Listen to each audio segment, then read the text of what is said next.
Hi everyone, my name is Jack, and today we're going to take a look at another horrible case with you. In the spring of 2016, in the quiet town of Fort Worth, located in the state of Texas, there was a brutal and cynical murder that shocked even the most experienced investigators. The victim of the crime was a young mother of many children named Elizabeth Paula Arellano, who worked as a paramedic, and you will be shocked to learn who was her executioner. The circumstances of the tragedy were so strange that at first the police even put forward the theory that Elizabeth may have voluntarily passed away. However, such a theory did not fit with the testimony of people who became accidental witnesses of the terrible scene. The investigation had to do a lot of hard work to understand everything and send the criminal to the dock.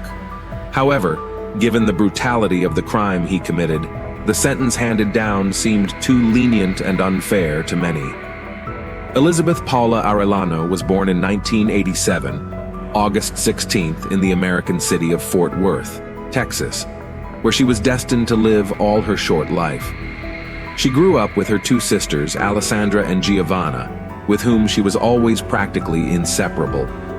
Elizabeth's birth father left the family when she was very young.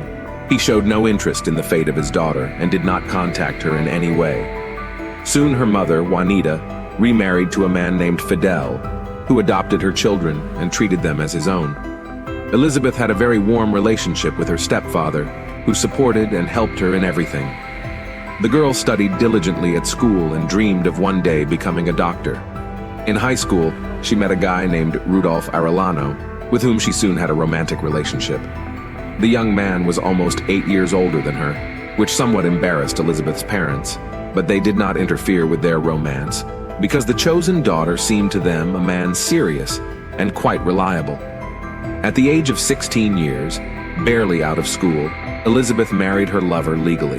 The couple, one after another, had 4 children, 3 sons and a daughter. But despite the appearance of numerous heirs, Elizabeth did not intend to become a housewife. She remembered her childhood dream, so Elizabeth graduated from medical school and got a job as a paramedic, planning to get a higher education to become a doctor. The young woman was kind and pious, brought up in Christian traditions. She regularly took her children to church, instilling in them love and compassion for their neighbors. Family and friends characterized her as a very responsive person, always ready to help. From the outside, their marriage with Rudolph seemed strong and happy, but after 13 years of living together, this union began to literally crack at the seams. Rudolph had been jealous of his young wife before, trying to control her in everything, but over time his behavior became simply unbearable. In the spring of 2016, Elizabeth, after another jealousy scene organized by her husband, took the children and moved to the house of her parents. Rudolph made an attempt to reconcile with his wife, but the young woman was tired of tolerating his fits of anger. In addition, she did not want the children almost every day to listen to the parents' scandals, so she gathered her courage and officially filed for divorce. A few days after Elizabeth took the children and filed for divorce, she mysteriously disappeared. According to friends and family, she was in good spirits, and, in order to distract herself from family problems and a little divorce, decided after work to go with colleagues to a local club. So, on Friday evening, April 15th, 2016, the 28-year-old young mother in the company of her friends went to a fun place. There she danced and had a good time, but did not touch alcohol because she planned to get home in her own car, on which she arrived at the club. Elizabeth returned home well past midnight on April 16th. Having parked the car, she called her friend, with whom she had vacationed at the club that night, and told her that she had already reached home and that she was all right. Elizabeth then hung up the phone, but never entered the house. The next morning, her mother Juanita was very worried when she found her daughter was not home. She knew that Elizabeth was planning to spend the evening with friends, but her daughter should have returned long ago. She couldn't leave somewhere unannounced, and besides, her car was parked outside the house, which meant that Elizabeth had returned from the club. When Juanita approached the car, it turned out that it was not locked. The key was still sticking in the ignition, and inside on the seat were her daughter's purse and cell phone. Naturally, she couldn't leave her personal belongings in the open car like that, which meant that something terrible had happened. The woman immediately called the police, reporting a missing person. The police believed that they would be able to solve the case, as they call it, on hot tracks. In addition, there was still hope that Elizabeth was alive, because there was no blood or signs of struggle in the car. But it wasn't that simple. The first thing was to reconstruct in the smallest detail the chronology of the events of that evening and night, to trace Elizabeth's entire route, to find and question all possible witnesses. First, friends and colleagues of the young woman with whom she had spent the evening before her disappearance were interviewed. They gave the exact time when she went home, and later Elizabeth herself called back, saying that she had reached the place safely. In addition, several calls and messages from her ex-husband, Rudolph Arellano, who had persistently tried to contact her that night, were found in the missing person's cell phone, but Elizabeth never answered him.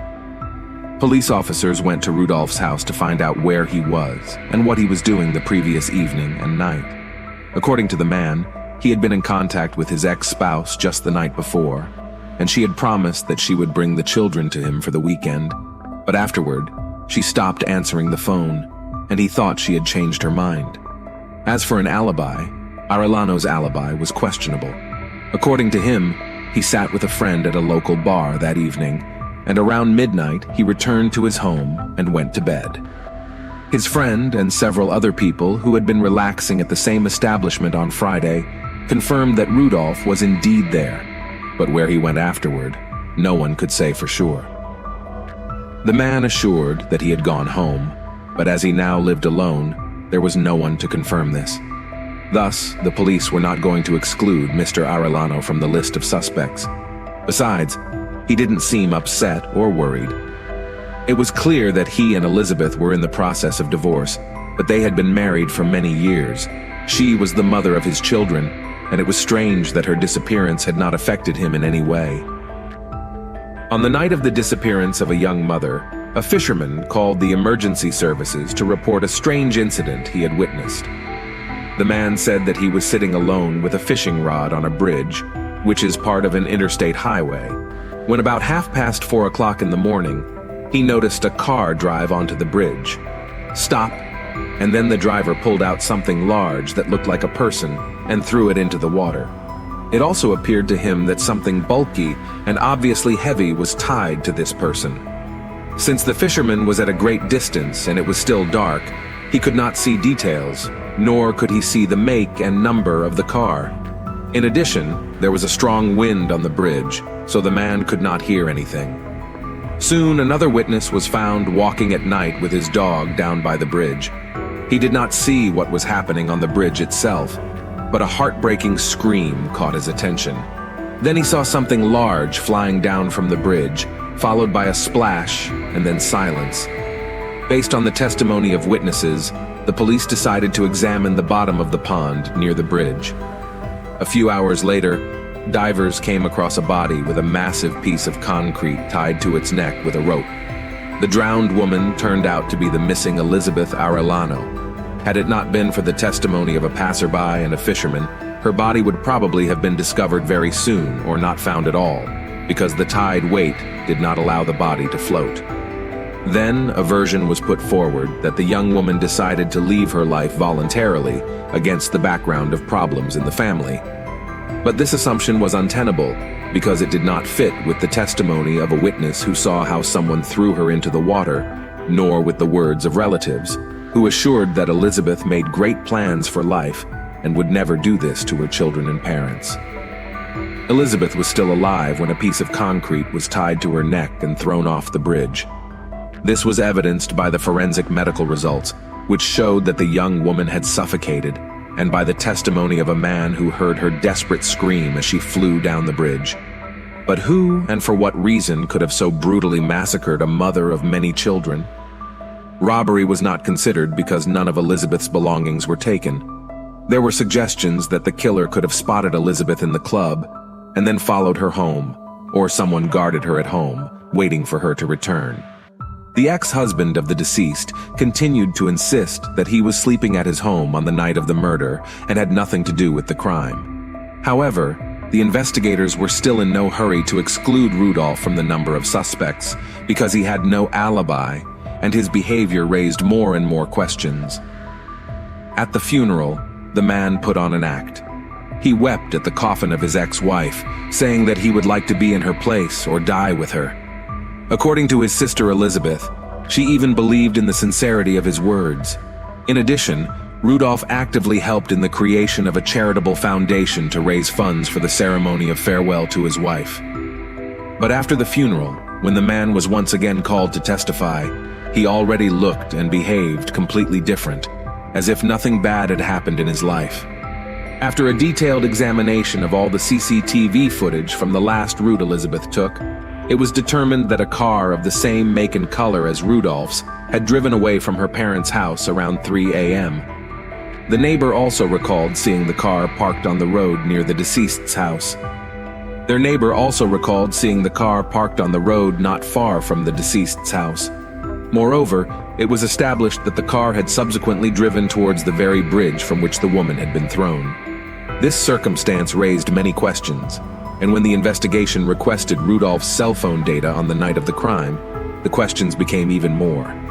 It turned out that the man made several calls that night, first near Elizabeth's place of work, and then near the home of his mother-in-law and father-in-law. He also sent his ex-wife several messages trying to find out when she would return, but his messages went unanswered. Apparently, he had been following her and eventually decided to wait for her return at Elizabeth's parents' house. The police finally had enough evidence to arrest Rudolph as the prime suspect and bring him to the station for further questioning. One of the key witnesses in the case was Elizabeth and Rudolph's eldest son. When the boy was shown the rope removed from his mother's neck, the son stated that he had seen it earlier in the backyard of his father's house and remembered it well because he had played with it. Moreover, the boy also recognized a piece of concrete that had been lying in their garden shortly before after the fence had been replaced. Also, small fragments of this concrete were found in the trunk of the car belonging to Rudolph. The investigation found that the man waited for his ex-wife at her parents' home and abducted her before she could enter the house. He forced her into his car, in the trunk of which he had already prepared rope and concrete. Afterward, he drove to the bridge for the massacre, expecting to go unnoticed. Rudolph Arellano was taken into custody 10 days after his ex-wife's body was recovered from the lake. Despite a large amount of evidence and witness testimony proving his guilt, Rudolph denied any involvement in the crime and continued to insist that he was at home that night. Given the brutality of his actions, Rudolph was facing the ultimate penalty of death. And then, on the advice of his lawyer, he decided to confess to everything and cooperate with the investigation to mitigate the sentence. It wasn't until January 2019 that Arellano pleaded guilty in court and detailed how he kidnapped and murdered his ex-wife and the mother of their 4 children. Juanita, who was in the courtroom listening to his story, fainted, and Alessandra and Giovanna called their sister's killer a monster. Rudolph himself, though he admitted his guilt, felt no remorse or pangs of conscience. He spoke indifferently and coldly about his murder, did not apologize, and did not explain the motive for his terrible act. The court sentenced the murderer to life in prison, without parole. Elizabeth's family members, although they considered such a sentence rather mild, but noted that they forgive Rudolph because they do not want their hearts to boil with hatred. Her parents and sisters are now responsible for the upbringing of the deceased woman's children. Thanks for watching, guys. That was Jack with you. Subscribe to the channel. There's a lot of shocking stories ahead. I'll see you guys again.